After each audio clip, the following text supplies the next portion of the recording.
Sometimes a movie doesn't need to be perfect to be enjoyable, and that's exactly what happened with The Babysitter, released in 2017. Now, the movie doesn't take itself too seriously, doesn't take itself seriously at all, actually, and while this could have just been another terrible horror comedy, I found myself actually watching the film and strangely entertained, something I'm not too proud to admit. Now, to me, this is because probably and most likely the star character B, played by Samara Weaving, and in today we're going to dive into this horror comedy and why it works despite having some flaws and a few inconsistencies. Now, to begin, I have to say, I believe this movie only worked and probably was only successful because of Samara Weaving. She's this all-American high school girl, attractive, popular, tough.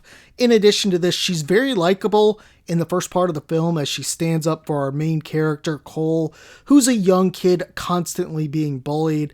Now, Samara Weaving, she's able to transform from this likable, good girl, this popular girl, capable of befriending the nerd, into essentially a devil-worshipping murderer, is what happens in the movie. Now, in my opinion, she plays that villain terrific, and she plays the evil part really well. Now, in the movie, we follow Cole, a shy teenager who discovers that his babysitter is part of a satanic cult, and what starts out as a typical night with B babysitting for him and being what looks like his buddy, it soon turns into this bloody survival as Cole fights off B and her group of quirky satanic killers. Now, could this movie have gone a more serious route, left out the cheesy jokes and over-the-top kills, and worked? I actually think it could have gone that route, and it could have made it work. The writers could have gone in a different direction, and I think Samara Weaving could have made it actually even better than the version we got. Now, they would have had to replace many of the supporting cast, like the cult members, change their storyline, maybe just make it one boy trying to figure out how to survive as the cult plans to sacrifice him or something. But still, the movie doesn't go this way, definitely does not go this way, and it still works. The film embraces the absurdity with exaggerated kills, bad jokes. It doesn't take itself seriously at all, and this is why the audiences seemed to like it and why it did well and got a sequel. Now, B is charismatic and oddly likable despite being the villain. Her charm makes the betrayal initially sting more, but the film doesn't focus on it too long. Cole is portrayed by actor Judah Lewis, and he's this awkward, shy kid who finally finds the courage in the end to stand up to the ultimate bully, who he thought was his friend B. Now, the supporting cult members are just your stereotypical high school people. They're named, some of them are Max, Allison, John. So you've got the stereotypical jock, the cheerleader, the nerd, the goth. They're okay, they're not great, but I think they fill in for a movie like this. They do good enough. The group needs Cole's blood for their ritual, but once B discovers that he saw them, the circumstances change in this film. It appears B is going to essentially let Cole be, no pun intended. However, Cole calls the cops and shows some fight, and their only option at this point is to try and kill Cole. I still think the film should have gone in a different direction, though, here. It was the perfect opportunity for the writers to explore the cult, what they could have been promised, what they needed to do, promised from the devil, what they needed to do, more of a backstory. As such, the right move here, I think, would have been for B, instead of trying to kind of bully Cole, recruit him into the group. After all, Cole admires B, and this could have served really multiple purposes.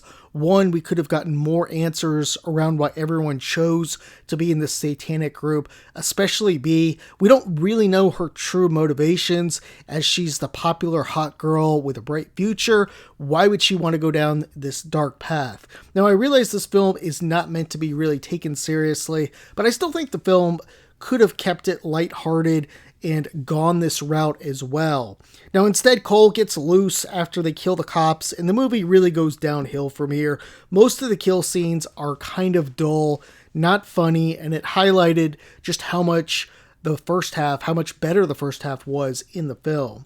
The first half builds tension well, but the second half rushes through the kills. The film should have leaned harder into the dynamics of the cult instead of treating it as just kind of this there's only really a couple scenes where you see them kind of discussing it and getting into it. Still, Samara Weaving, once again, she steals the show. Her ability to switch between sweet babysitter and menacing cult leader is very impressive.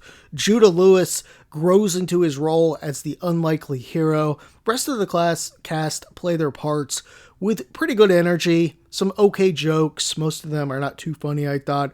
But none of them were definitely great by any means. Despite the flaws, The Babysitter works better because it knows what it is. It's a fun, gory ride. It doesn't aim for realism. It aims for entertainment.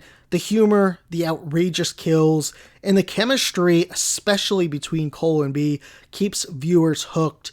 It's the kind of movie you watch with friends, you laugh at the ridiculousness while still enjoying the film. You can get up, go away for 20 minutes, and you really don't miss anything because the plot is just so simple in this film. It's natural, of course, to compare this to Ready or Not, since Samara Weaving was in that as well, and both the films are horror comedies. Ready or Not isn't as over the top as this film here by any means. It's much more serious, although it's considered horror comedy, and it is better in my opinion. I don't know about the sequel being better. I have seen it, but I don't think it's probably better than this first one. But both films were a success.